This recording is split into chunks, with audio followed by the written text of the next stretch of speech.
പരിശുദ്ധ അമ്മ ജീവനോട് പ്രത്യക്ഷപ്പെട്ട ഈ പരിശുദ്ധമായ അൾത്താരയിൽ ഒരു സാക്ഷ്യം പറയാനായിട്ട് എന്നെ അനുവദിച്ച പരിശുദ്ധ അമ്മയ്ക്കും ഈശോയ്ക്കും കോടാനുകോടി നന്ദി. എൻ്റെ പേര് നീനു ജോൺ പതിപ്പറമ്പിൽ. ഞാൻ വരുന്നത് എറണാകുളത്തുള്ള ചിറ്റൂർ സെൻറ്റ് തോമസ് ദേവാലയത്തിൽ നിന്നാണ്. ഞങ്ങളിവിടെ ഉടമ്പടി എടുക്കുന്നത് 2022 ഡിസംബർ 1-നാണ്. ഞങ്ങൾക്ക് ബിസിനസ്സാണ്. ഹസ്ബൻഡിന് ഷർട്ടിൻ്റെ ബിസിനസ്സാണ്. ഞങ്ങളുടേതായ ഒരു ഷർട്ട്, ഞങ്ങൾക്ക് ബാംഗ്ലൂർ ഒരു മാനുഫാക്ചറിങ് ഫാക്ടറി ഉണ്ട്. ഹോൾസെയിൽ ആൻഡ് റീറ്റെയിൽ ബിസിനസ്സാണ് ഷർട്ടിൻ്റെ. 110 ജോലിക്കാരുള്ള ഒരു ഫാക്ടറിയാണ്. എല്ലാം നല്ല രീതിയിൽ നടന്നു പോവുകയായിരുന്നു. പക്ഷേ എല്ലാവരെയും അഫക്റ്റ് ചെയ്തതുപോലെ കൊറോണ ഞങ്ങളെയും അഫക്റ്റ് ചെയ്തു. ഞങ്ങളുടെ ബിസിനസ്സുകളെല്ലാം സ്റ്റോപ്പായി. ഞങ്ങളുടെ ഫാക്ടറി ഞങ്ങൾക്ക് അടയ്ക്കേണ്ടി വന്നു. അപ്പോൾ ഇനി മുന്നോട്ടേക്കുള്ള ഒരു എന്ത് ചെയ്യും എന്നുള്ളൊരു ചോദ്യം വന്നപ്പോൾ ഞാൻ തീരുമാനിച്ചു, IELTS എഴുതി എനിക്ക് സ്റ്റുഡൻറ്റ് വിസയിൽ പോകാണെങ്കിൽ ഹസ്ബൻഡ് ഡിപ്പെൻഡൻ്റായിട്ട് പോകാം, ഫാമിലിക്ക് പോകാം എന്ന് വിചാരിച്ചു. പക്ഷേ എനിക്ക് 40 വയസ്സുണ്ട്, 23 വർഷത്തെ സ്റ്റഡി ഗ്യാപ്പ് ഉണ്ട്, അക്കാദമിക് അത്ര സ്ട്രോങ് അല്ല. അപ്പം ഞാൻ വിചാരിച്ചു, അങ്ങനെയാണ് ഞങ്ങൾ ഇവിടെ വന്ന് ഉടമ്പടി ഡിസംബർ 1-ന് എടുക്കണത്. അങ്ങനെ നമ്മൾ പല ഏജൻസിയിൽ സമീപിച്ചെങ്കിലും ആരും എൻ്റെ ഫയൽ എടുത്തില്ല. ചെറിയ കുട്ടികൾക്കൊക്കെ ഒരുപാട് പ്രിഫറൻസ് ഉണ്ടല്ലോ, അതുകൊണ്ട് എൻ്റെ ഫയൽ എടുത്തില്ല. അങ്ങനെ ഒരു ഏജൻസി വഴി നമ്മൾ സ്വീഡനിലേക്ക് നമ്മൾ ആദ്യം ഫയൽ ചെയ്തു. സ്വീഡനിലേക്ക് നമുക്ക് ഫാമിലിക്കും ഒപ്പം പോകാം. അപ്പോൾ നമ്മൾ അങ്ങനെ ആദ്യം ഫെബ്രുവരിയിൽ 2023 ഫെബ്രുവരിയിൽ IELTS എഴുതി.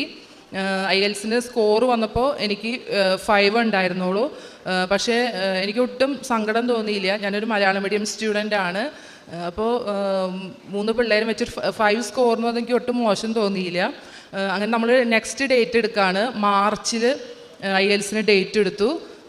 അതിൽ സ്കോർ വന്നപ്പോൾ നമുക്ക് 5.5 കൂടിയുള്ളൂ. അപ്പോൾ ആ സമയത്ത് നമുക്ക് ഓവറോൾ 6 കിട്ടിയാലാണ് സ്വീഡനിലേക്ക് വെക്കാൻ പറ്റുള്ളൂ.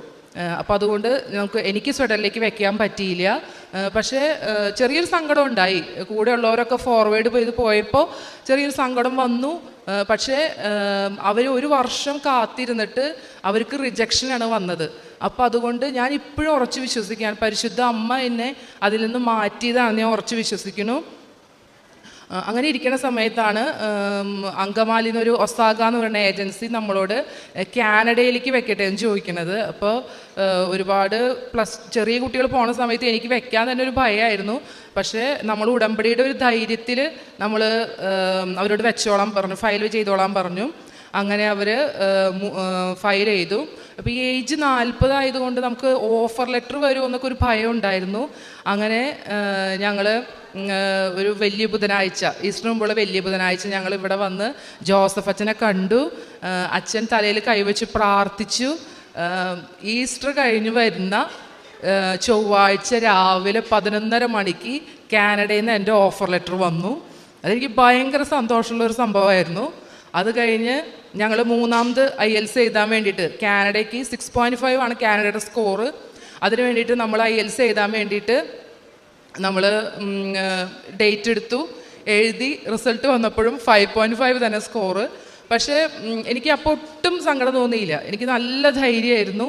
അങ്ങനെ ഞങ്ങൾ ഓൺലൈനായിട്ടാണ് പഠിച്ചുകൊണ്ടിരുന്നത്. അപ്പോൾ ഞാൻ എന്ത് ചെയ്തെന്ന് വെച്ച് കഴിഞ്ഞാൽ വെക്കേഷൻ ആയതുകൊണ്ട് 3 പെൺമക്കളാണ് എനിക്ക്. അപ്പോൾ ചെറിയൊരു മോളുണ്ട്, 10th മോളുണ്ട്. അപ്പോൾ വെക്കേഷൻ ആയതുകൊണ്ട് ഞാനൊരു 15 ദിവസത്തെ ഒരു ക്ലാസ്സിന് ഒരു അക്കാദമിയിൽ ചേർന്നു. ആ സാറാണെങ്കിൽ ഭയങ്കര പ്രാർത്ഥനയുള്ളൊരു സാറാണ്.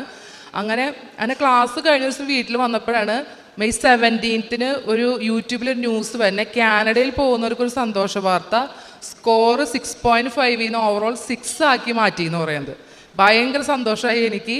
അങ്ങനെ തന്നെ ഞങ്ങൾ സാറിൻ്റെ നിർദ്ദേശപ്രകാരം ഡേറ്റ് എടുത്ത് സെൻറ്റർ എടുത്ത് ഞങ്ങളിവിടെ വന്ന് ജോസഫ് അച്ഛനെ കണ്ട് പ്രാർത്ഥിച്ച്, അച്ഛൻ എനിക്ക് കാശുരൂപം തന്നു, സൈത്ത് പൂശി പ്രാർത്ഥിച്ചു. ഞാൻ സ്പീക്കിങ്ങിന് പോയപ്പോൾ ഞാൻ ഈ പാസ്പോർട്ടിൽ ഉപ്പൊക്കെ ഇട്ട് കൊണ്ട് പോവും. പിന്നെ കാശുരൂപം മാലയിൽ ലോക്കറ്റ് ഉണ്ടാവും. പിന്നെ ബാക്കി എല്ലാ മൊഡ്യൂൾസിനും ഞാൻ കാശുരൂപം കൊണ്ടുപോയി. ഞാൻ നന്നായിട്ട് വിശ്വാസ പ്രമാണത്തിൽ പ്രാർത്ഥിച്ച് എൻ്റെ റിസൾട്ട് വന്നപ്പോൾ എനിക്ക് എൻ്റെ സ്കോർ 6 ആയിരുന്നു. അങ്ങനെ എനിക്ക് കാനഡയിലേക്ക് പോകാനുള്ള സ്കോറായി. അപ്പോൾ നമുക്ക് പൈസയുടെ ഒരു ടൈറ്റ് ഭയങ്കരമായിട്ടുണ്ടായിരുന്നു. പക്ഷേ ഹസ്ബൻഡിൻ്റെ ഫ്രണ്ട്സും കസിൻസും എല്ലാം നമ്മൾ നന്നായിട്ട് സഹായിച്ച് 18 ലക്ഷം രൂപ ഒരു പ്രയാസവും ഇല്ലാതെ നമുക്ക് ലഭിച്ച് ഞങ്ങൾ കാനഡയിലേക്ക് ഫീസെല്ലാം അടച്ച് ഞങ്ങൾ വിസയ്ക്ക് ഞങ്ങൾ ആദ്യമായിട്ട് വെച്ചു കഴിഞ്ഞപ്പോൾ ഈ 6 റൂളാക്കിയത് കൊണ്ട് അവർക്ക് സെപ്റ്റംബർ തുടങ്ങിയേ വെക്കാൻ പറ്റുള്ളായിരുന്നു. പക്ഷെ കോളേജിൽ നിന്ന് നമുക്ക് ഒരു റിപ്ലൈ കൊടുക്കേണ്ടത് കൊണ്ട് നമ്മൾ നോൺ SDS ത്രൂ എന്ന് പറയുന്ന ഒരു ഇതിൽ വെച്ചു. നമ്മളപ്പോൾ 4 to 6 സ്കോറുള്ളവർക്ക് അതിൽ വെക്കാം. പക്ഷെ അതിൽ കൂടുതൽ റിജക്ഷനാണ് വരിക. പക്ഷേ നമുക്ക് ബയോമെട്രിക്സ് ബാംഗ്ലൂരായിരുന്നു. അത് കഴിഞ്ഞ് വന്ന് പിറ്റേ ദിവസം തന്നെ നമുക്ക് റിജക്ഷൻ വന്നിട്ട് നമ്മൾ ആ റിജക്ഷൻ്റെ ഇത് കൊണ്ട് ഇവിടെ ജോസഫ് അച്ഛൻ്റെ അടുത്ത് വന്നു. അച്ഛൻ എനിക്ക് വേണ്ടി തലയിൽ കൈവച്ച് പ്രാർത്ഥിച്ചു. അച്ഛൻ്റെ അടുത്ത് പറഞ്ഞു 17 ദിവസത്തിനും 77 ദിവസത്തിനും ഇടയ്ക്ക് എൻ്റെ വിസ വരുമെന്ന് പറഞ്ഞു. അങ്ങനെ ഞങ്ങൾ ശക്തമായിട്ട് പ്രാർത്ഥിച്ചു. 27ാമത്തെ ദിവസം എൻ്റെ മെഡിക്കൽ അപ്ഡേഷനായി. അന്ന് ഞങ്ങൾ ഇവിടെ വന്ന് പ്രാർത്ഥിച്ചു മാതാവിൻ്റെ അടുത്ത്. അത് കഴിഞ്ഞ് ശക്തമായിട്ട് ഞങ്ങൾ പ്രാർത്ഥിച്ചു. അപ്പോൾ 75ാമത്തെ ദിവസമൊക്കെ ആയപ്പോഴത്തേക്കും കോളേജിൽ നിന്ന് നമ്മൾ റിപ്ലൈ കൊടുക്കണം, എന്താ നിങ്ങൾ വരുന്നുണ്ടോ അല്ലെങ്കിൽ വിസയുടെ എന്തെങ്കിലും നമ്മൾ പറയണം അവരുടെ അടുത്ത്.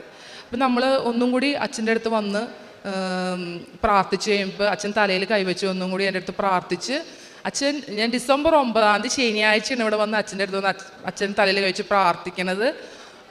ഡിസംബർ 13 ബുധനാഴ്ച വൈകുന്നേരം 7:30 മണിക്ക് എൻ്റെ വിസ വന്നു കാനഡയിൽ നിന്ന്. ഭയങ്കര സന്തോഷമാണ് എനിക്ക്. കാരണം വെച്ച് കഴിഞ്ഞാൽ ഇപ്പം തന്നെ ഇതിനു മുമ്പ് സാക്ഷ്യം പറഞ്ഞ ഒരു ചെറിയ മോള് പറഞ്ഞത് +2 ആ കുട്ടി 5 വർഷമായിട്ട് കാനഡയ്ക്ക് സ്റ്റുഡൻറ്റ് വിസയിൽ പോകാൻ നോക്കാമെന്നാണ് പറഞ്ഞത്. അപ്പോൾ ഈ ഏജിൽ എനിക്ക് ഈ 9 മാസം കൊണ്ട് വിസ കിട്ടിയത് പരിശുദ്ധ അമ്മയുടെയും ഈശോയുടെയും കൃപ കൊണ്ട് മാത്രമാണെന്ന് ഞാൻ ഉറച്ചു വിശ്വസിക്കുന്നു. ഞാൻ ഉടമ്പടിയിൽ വേറെ നിയോഗങ്ങൾ വെച്ചിരുന്നു. അതിലൊരു നിയോഗം എന്ന് പറഞ്ഞാൽ മോള് ഞാൻ ഇത് പഠിക്കണ സമയത്ത് 10th നന്നായിട്ട് പഠിക്കണ കുട്ടിയാണ്. പക്ഷെ ഞാൻ ഈ പ്രിപ്പയർ ചെയ്യുന്നതുകൊണ്ടൊക്കെ അവളൊന്ന് ശ്രദ്ധിക്കാൻ പറ്റിയില്ല. അപ്പോൾ ഒരു 70% മാർക്കൊക്കെയാണ് ഞാൻ പ്രതീക്ഷിച്ചത്. പക്ഷേ അമ്മയോട് ഞാൻ പറയുന്നത് എനിക്കൊരു 80% മാർക്കെങ്കിലും അവൾക്ക് കിട്ടണമെന്ന് ആഗ്രഹമുണ്ട്. അങ്ങനെ 81% മാർക്ക് അവൾക്ക് കിട്ടി. പിന്നെ ഞങ്ങൾക്ക് സാമ്പത്തിക ബാധ്യത കാരണം സ്ഥലങ്ങൾ വിൽക്കാൻ നാട്ടിലിട്ടിട്ടുണ്ടായിരുന്നു. അതിൽ അത്യാവശ്യ സമയത്ത് ഞങ്ങൾക്ക് ഒരു സ്ഥലം ഈ ഉടമ്പടിയിൽ വന്നേ പിന്നെ 3 മാസം കൊണ്ട് വിറ്റുപോയി ഞങ്ങളുടെ ഒരു കാര്യം സാധിച്ചു. അങ്ങനെ ഇപ്പോൾ വിസ കിട്ടിയിട്ട് ഞാൻ ഡിസംബർ 26 വൈകുന്നേരം ഞാൻ കാനഡയ്ക്ക് പോവുകയാണ്. അപ്പോൾ എനിക്ക് പോവാൻ നേരത്തൊക്കെ അങ്ങനെ ഭയങ്കര ടെൻഷനായിരുന്നു. ദൈവമേ കൂടെ ആരും ഇല്ലല്ലോ എന്നുള്ളൊരു ഭയം ഉണ്ടായി. എൻ്റെ കൂടെ ഒരു കോട്ടയത്തു നിന്നുള്ളൊരു പയ്യനുണ്ടായിരുന്നു +2 കഴിഞ്ഞത്. പക്ഷെ അവന് വിസയുടെ ഒന്നും ലോണിൻ്റെ തടസ്സമൊക്കെ കാരണം ശരിയായിട്ടുണ്ടായില്ല. അപ്പം ഞാനിങ്ങനെ മാതാവിൻ്റെ അടുത്ത് ഇങ്ങനെ പ്രാർത്ഥിച്ചിരിക്കുകയാണ്, ദൈവമേ മാതാവ് എനിക്കൊരു അല്ലെങ്കിൽ എന്തെങ്കിലും ഒരു അടയാളം കാണിച്ചു എന്ന് പറഞ്ഞിരിക്കുന്ന സമയത്താണ് അവൻ എന്നെ വിളിക്കുന്നത്, ചേച്ചി എൻ്റെ വിസ അടിച്ചു എന്ന് പറഞ്ഞു. അപ്പോൾ എനിക്ക് ഭയങ്കര സന്തോഷമായി. ഒരു അവിടെ ചെല്ലുമ്പോൾ നമുക്ക് ഒരു ഇത്രയും പരിചയമുള്ളതാണല്ലോ. അപ്പോൾ അതങ്ങനെ ഭയങ്കര സന്തോഷമായി. പിന്നെ രോഗസൗഖ്യം എന്ന് പറയുന്നത് എൻ്റെ കൈമ കുറച്ച് ഇങ്ങനെ കുരുക്കൾ വന്നിട്ട് 7 കുരുക്കൾ വന്നിട്ട് അതിങ്ങനെ പൊട്ടി ഇങ്ങനെ ഭയങ്കര ഇതായിരുന്നു, ബുദ്ധിമുട്ടായിരുന്നു, എനിക്ക് ചൊറിച്ചിലായിരുന്നു ഭയങ്കരമായിട്ട്. അപ്പോൾ ഞങ്ങൾ ഇവിടുത്തെ കൃപാസനത്തിൽ ഉടമ്പടി തൈലം വിശ്വാസ പ്രമാണം ചൊല്ലി പ്രാർത്ഥിച്ച് അത് കരിഞ്ഞു പോയി. പിന്നെ ഞാൻ ആത്മീയ കാര്യങ്ങളായിട്ട് എന്നും വിശുദ്ധ കുർബാനയ്ക്ക് ഞാനും എൻ്റെ ഹസ്ബൻഡും പോകും. കുടുംബ പ്രാർത്ഥന ഞങ്ങൾ ഒരു ദിവസം പോലും ഞങ്ങൾ മുടക്കില്ല. ബൈബിള് വായിക്കും. പ്രേക്ഷിത പ്രവർത്തനമായിട്ട് കൃപാസന പത്രം ഞങ്ങൾ എൻ്റെ ഇടവക പള്ളിയിൽ നമ്മൾ പോകുന്ന സ്ഥലങ്ങളിൽ MG റോഡിൽ എല്ലാം നമ്മൾ കൊടുക്കും. കാരുണ്യപ്രവൃത്തിയായിട്ട് എറണാകുളം റെയിൽവേ സ്റ്റേഷനിൽ നമ്മൾ പൊതിച്ചോറ് ഞാൻ തന്നെ ഉണ്ടാക്കി എല്ലാ ശനിയാഴ്ചയും 7 പേർക്ക് കൊണ്ടുകൊടുക്കും. കാരുണ്യപ്രവൃത്തികൾ നമ്മുടെ ജീവിതത്തിൽ അത്ഭുതങ്ങൾ സൃഷ്ടിക്കും എന്നുള്ളത് എൻ്റെ ജീവിതത്തിലെ ഏറ്റവും വലിയ തെളിവാണ്. അതുകൊണ്ട് കാരുണ്യ പ്രവർത്തികൾ ഒഴിവാക്കിക്കൊണ്ട് ഉടമ്പടി നടക്കില്ല. കാരുണ്യ പ്രവർത്തികൾ ഉടമ്പടിയുടെ ഏറ്റവും അവിഭാജ്യ ഘടകമാണ്. ഇത്രയും അനുഗ്രഹങ്ങൾ തന്ന് എന്നെ അനുഗ്രഹിച്ച പരിശുദ്ധ അമ്മ ഈശോയും ഇനിയും എന്നെ അനുഗ്രഹിക്കുമെന്ന് ഉറച്ചു വിശ്വസിക്കുന്നു. ഈശോയ്ക്കും പരിശുദ്ധ അമ്മയ്ക്കും കോടാനുകൂടി നന്ദി.